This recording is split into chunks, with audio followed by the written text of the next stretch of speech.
Alright, so here's what you need to know. There's a lot of relationships in this season, so let me just run them down. First, we have Mike and Eleven, who are very bad at expressing themselves. Next, we have Lucas and Max, who are on and off all season. Then we have Dustin, who has a long distance relationship with a girl by the name of Susie.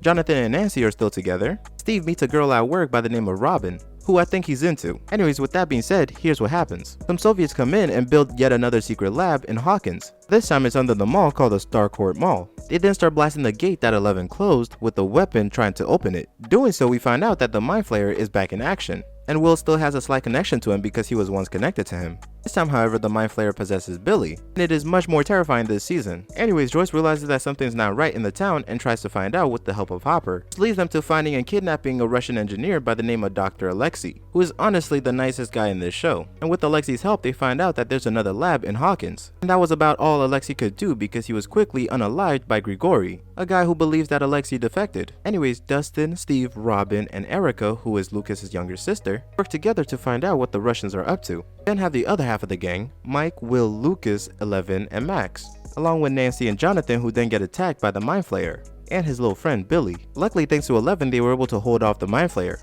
but because Eleven has been overexerting herself with their powers, they disappear, probably because all that blood loss. That being said, Hopper and Joyce infiltrate the lab to put an end to the weapon that's opening the portal by blowing it up. Before they could do so, the Mind Flayer pins Eleven, about to kill her, but Billy steps in and sacrifices himself to save Eleven.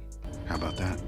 Which buys enough time for Joyce to set the bomb, but sadly Hopper was caught in it and it looks like he dies to everybody else. After everything calms down, Joyce, being an absolute genius, decides to finally move away from Hawkins, along with her two sons Jonathan and Will. She also takes Eleven with her because they all think Hopper's dead. Because they're moving, most of their relationships were probably going to be tested. The season then ends in Absovia prison, where they really treat people like snacks, to Demigorgons, which is also where Hopper is being held prisoner. And yeah, I hope I covered everything, but if you have any questions, be sure to leave a comment. And if you like that video and want to see more like it, leave a like and subscribe.